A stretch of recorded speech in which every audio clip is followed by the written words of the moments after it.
سلام به دومین قسمت از دوره آموزشی اسکی سواره زمستانه از مجموعه کالج ترک خوش اومدید. امیدوارم که دوره قبلی رو به خوبی یاد گرفته باشید و نکات مهم رو یادداشت کرده باشید. در این دوره در قسمت دوم ما قراره چارت رو آموزش بدیم که اصلا اینها چی هستن. با ما همراه باشید.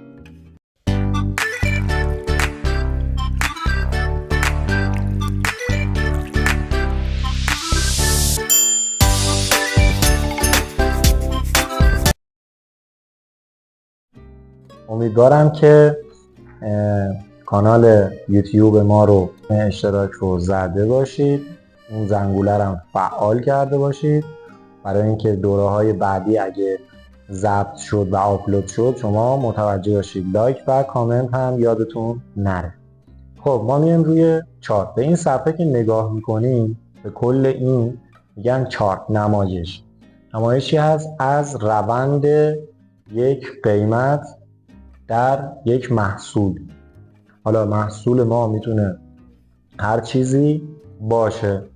ما چون بازار خودمون بازار مالی هست و بیشتر در کریپتو یا فارکس کار میکنیم، چارت همون رو از اون انتخاب کردیم و نمودار بیت کوین. چارتی که من برای شما انتخاب کردم بهش میگن چارت کندل استیک. خب ما خیلی کندل های مختلفی داریم، به هر دونه از اینها یک کندل گفته میشه. ما بهشون میگیم کندل، یعنی هر دونه از اینها که شما روی صفحه نگاه میکنید سبز یا قرمز هستن بهشون میگن کندل، که این نمودار ما کندل شمعی است. خب همون کندل سی به معنی فارسی یعنی کندل شمعی. ما کندل های مختلفی داریم، کندل های ژاپنی، کندل های خطی که اصلا با هیچ کدوم از اینها ما کاری نداریم. تنها چیزی که ما اینجا آموزش می‌بینیم کندل های شمعی هستن. حالا اینها چی هستن؟ بچه‌ها ببینید توی هر بازاری یک نمودار وجود داره که نمودار تعیین کننده قیمته، که یک سری اتفاقها میفته خب که اون چیزی که ما توی بازار مالی میخوایم خرید و فروشش کنیم، ما مثال بیت کوین رو میزنیم، چیزی که ما میخوایم خرید و فروشش کنیم رو قیمتش رو ببینیم که بدونیم کجا بخریم و کجا بفروشیم. مثال ما نمودار بیت کوین رو الان آوردیم و داریم نگاهش میکنیم. ببینید هیچ چیزی الکی بالا و پایین نمیشه. ما یه سری رمز ارزها داریم، ما هزاران رمز ارز داریم. یه سری رمز ارزها هستن که یک سری اشخاص اونها رو درست میکنن و در نمودارهای بلاکچین، شبکه‌های بلاکچین اونها رو میذارن و اصلا کارایی ندارن. ما به اونها شت کوین میگیم، یعنی اصلا معلوم نیست قراره چه اتفاقی برای اینها بیفته. یک سریاشون که کلا کلاهبرداری ان، یک سریاشون هم پروژه های خیلی خوبی هستن ولی هنوز بهشون اطمینان نمیشه کرد که اونها رو خرید و یا نگه داشت. به خاطر همین ما اصلا با اونها کار نمی کنیم، چون باید حتما اون چیزی که ما میخریم یک کارایی داشته باشه. یک رمز ارز وقتی تولید شده، وقتی که توی شبکه اومده، باید یک کاری رو انجام بده. اگر یک کاری رو انجام نده که یعنی مفید نیست و یا کلاهبرداریه. به طور مثال من رمز ارز ریپل یا همون XRP رو برای شما مثال میزنم. XRP کلا کارش چیه؟ کارش ثبت تراکنشه. حالا شاید قبلنها که اینها مثلا وجود نداشتن، اگه یک تراکنش بین بانکی مثلا از ایران به یک کشور دیگه بود، این شاید یک تایم زمانی زیادی طول میکشید تا بخواد این پول از اینجا به یک کشور دیگه انتقال پیدا کنه، تراکنشش ثبت بشه. رمز ارز ریپل یا همون XRP اون اومده و این کار رو سرعت بخشیده. یعنی به جای اینکه ما یه تراکنشمون یه مدت خیلی طولانی طول میکشیده، این اومده توی مثال توی 1 ساعت چندین تراکنش بین‌المللی بین کشورها انجام میده. خب یه همچین رمز ارزی ارزش داره که ما خریدش کنیم یا بیایم توش معامله انجام بدیم، چون یه کار خیلی مفیدی داره انجام میده، ولی بقیهشون کلا به درد نمیخورن. یه سری هیجانات بازار هست، یه سری اشخاصی که میان اینها رو تولید میکنن و در شبکه بلاکچین قرار میدن و شما میرید اونها رو از صرافی‌های غیر متمرکز خریداری میکنید و آخر عاقبتی نداره، چون اینا قیمتاشون خیلی پایین هست و یه شخص میتونه مثلا با 200 میلیون 300 میلیون اون رمز ارز رو پامپ کنه بیاره بالا و همه هیجانی بشن و برن توش خرید کنن و اما آخر سر قفل میشه و اون شخص تمام پولا و دارایی هایی که مردم گذاشتن برای خرید این رمز ارز رو برداره و بره و دست کسی هم بهشون نمیرسه توی شبکه بلاکچین. خب از اینا همه بگذریم. حالا ما اومدیم اینجا داریم چارت بیت کوین رو نگاه میکنیم و میخوایم ببینیم اینها اصلا چی هستن، چه کارهایی انجام میدن، ما چجوری میتونیم از توی اینها پول در بیاریم، خرید و فروش کنیم و بتونیم کسب درآمد کنیم یا بتونیم این رو به عنوان یک شغل داشته باشیم و مسیر رو ادامه بدیم و بتونیم ازش درآمد دلاری داشته باشیم.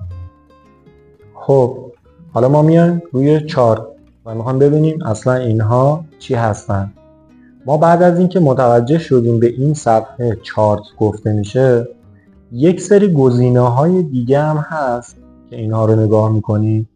قبل از اون ما اینها رو میتونیم از توی برنامه‌ای به اسم تریدینگ ویو اینها رو نگاه کنیم که بتونیم رصد کنیم و خرید و فروش کنیم. توی این برنامه یک سری گزینه‌ها وجود داره که خیلی به ما کمک میکنه برای دقیق تر انجام دادن معاملاتمون. بعدیش چیه؟ یکی از این گزینه‌ها تایم فریمه، یعنی بازده زمانی هر کندل. گفتیم که ما به اینها کندل میگیم. ما اگه بیایم تایم زمانی خودمون رو تایم روزانه انتخاب کنیم، یعنی چی؟ یعنی هر دونه از اینها که شما دارید نگاه میکنید 1 روز یا 24 ساعت طول میکشه که تموم بشه و بره کندل بعدی. یعنی اگه ما امروز 12 ظهر یک کندلی اینجا باز بشه، فردا 12 ظهر این کندل میره به کندل بعدی، حالا یا قرمز یا سبز. خب حالا ما میایم روی چارت نگاه میکنیم و اینجا رو نگاه میکنیم، میبینیم که اینجا خیلی پایین بوده و روند ما صعودی بوده و کندل های ما همه سبزن. خب حالا یه سوال اینجا پیش میاد، طرف میگه اگه روند صعودی بوده رو به بالا بوده چرا کندل های قرمزی هم توی اینها وجود داشته؟ ببینید بچه ها، ما اگه از اینجا تا اون آخر رو 100 تا دونه کندل حساب کنیم، یعنی 100 روز طول کشیده که این صفحه برای ما درست شده. ما میتونیم تایم فریممون رو ماهیانه کنیم، یعنی بگیم هر دونه از اینها 1 ماه طول کشیده و از اینجا تا اونجا 100 ماه طول کشیده. و همچنین میتونیم تایم فریممون رو کمتر کنیم، 1 ساعته کنیم که هر دونه از اینها 1 ساعت طول بکشه و از اینجا تا اونجا کلا 100 ساعت، اگه 100 تا کندل باشه 100 ساعت. حالا چرا وسط های اینها قرمزه؟ خب بچه ها، ما کندل اولمون صعودی بوده تا اینجا اومده، مثلا روز بعدی که باز شده ما افت قیمت داشتیم، به خاطر همین افت قیمت که اومده پایین این کندل قرمز شده، ولی روز بعدش دوباره افزایش قیمت داشتیم و این رفته بالا و سبز شده. اگه شما کل اینها رو نگاه کنید همش قرمز سبز قرمز سبز و کار اصلی ما خرید و فروش این قرمز سبز ها که میتونیم ازشون کسب درآمد کنیم. یک سری از کندل های ما که اینجا نگاه میکنیم مثلا مثل این، بالاترشون پهناش بیشتره ولی انگار یک دم مثل این زیرشون وجود داشته. چرا؟ زمانی که قیمت از این کندل باز شده، این کندل ریخته قرمز بوده ولی تو این ناحیه یک سری خریدها انجام شده، یک سری افزایش سرمایه ها انجام شده که باعث شده این برگرده و تا اینجا بیاد بالا. اون دوم که ما بهش میگیم شادو به خاطر همین اتفاق افتاده و چیزای عجیب غریبی نیست. توی قسمت های بعدی که بریم توی معاملات و آموزش معامله زدن رو بخوام یاد بگیریم، تک تک اینا رو من بهتون نشون میدم. فقط توی این جلسه آشناییه که اینها چی هستن. خب حالا ما کلا همه اینها رو میذاریم کنار و میخوام بریم سر یک مثال ساده تر. ما فکر میکنیم این نمودار و این چارت و این کندل ها مال قیمت سمنده و ما میخوایم ببینیم که کجا بخریم و کجا بفروشیم. ما اینجا فکر میکنیم توی این ناحیه قیمت سمند 100 میلیون بوده و ما امروز ساعت 12 ظهر که این کندل باز شده سمند رو خریدیم به 100 میلیون تومان و این از اینجا تا اینجا اومده و یک روز تموم شده. قیمت سمن از 100 تومان به 120 میلیون رسیده و ما اینجا سود کردیم. فردای روز بعد که ساعت 12 ظهر میشه و کندل بعدی باید باز بشه هم یه همچین افزایشی داشتیم. یعنی ما 100 تومن اینجا خریدیم، اینجا شده 120 تومن و قیمت اینجا تا 200 تومن بالا رفته. ما اینجا هولوش 100 میلیون تومن سود کردیم. خب روز بعد که کندل باز شده از روی 200 تومن باز شده و ریخته تا نزدیک 150 میلیون تومن. یعنی ریخته، اگه نگاه کنید رنگ‌های قرمز رو ریخته. توی 24 ساعت که داشته میگذشته این یه سری بالا پایین ها هم انجام داده. اینجوری نبودی که یهو از 100 تومن بیاد بره. اینجا شده 150 تومن، 170 تومن، بازی کمی ریخته 140 تومن، باز شده 160 تومن، باز 120 تومن، باز 140 تومن و همینجوری رفته تا رسیده به 200 میلیون تومن.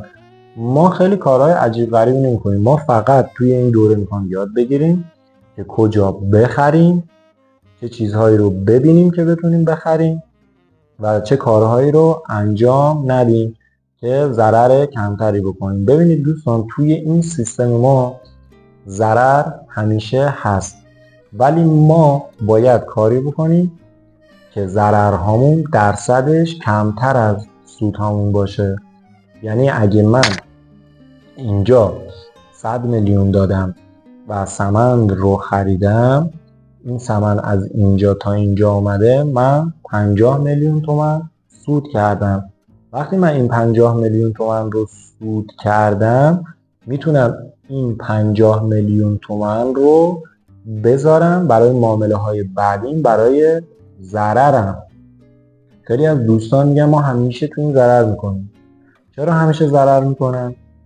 به خاطر اینکه اونها میان اینجا 100 میلیون میخرن، اینجا 150 تومن سود میکنن، معامله بعدی رو با 150 میلیون تومن وارد میشن، یعنی با کل پولشون باز اینجا وارد میشن ولی بازار برعکس میشه و باز میریزه میاد پایین. هم 100 تومن خودشون رو از دست میدن و هم 50 تومن سود خودشون رو. اما ما میایم چه کار میکنیم توی این سیستم؟ ما میایم توی این سیستم، من 100 میلیون گذاشتم توی یک بازده زمانی مثلا 6 ماهه، من فقط با 100 میلیون وارد میشم. هر چی سود کردم تو معامله های بعدیم اندازه ضررم باید از اون سودهام باشه، نه اصل پولم. کسی که اصل پولش رو وارد معامله میکنه 100% ضرر میکنه.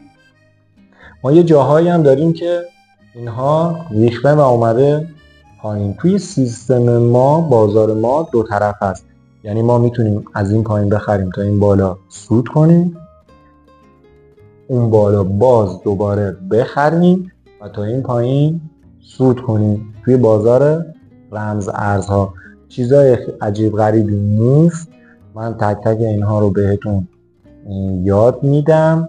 همونجوری که گفتم دوره‌های ما رایگانه، تمام این وسیله ها و این جایی که ما درست کردیم رو از هزینه خودم بوده، دوست داشتم که یه عشق بوده، یه علاقه بوده که شما هم یاد بگیرید، وگرنه هیچ چیزی برای من نداره و دوره هم نمی فروشم چون همشون رایگانه. توی قسمت قبلی هم گفتم چون رایگانه بعضی ها یا نگاه نمی کنن یا یه قسمت هایی رو تیکه تیکه نگاه می کنن و میرن بعد اینکه دیدن قسمت ها رو شروع می کنن به معامله زدن و مرتب پشت سر هم ضرر می کنن. چرا؟ چون توی ذهنیتشون دوره رایگان بوده، اهمیت ندادن و نکات ریزی که ما اینجا میگیم رو رعایت نکردن. امیدوارم که شما رعایت کنید. خب ببینید دوستان، همونطوری که گفتم ما تایم فریم های مختلفی داریم. ما تایم فریم هامون از ثانیه شروع میشه تا سالیانه.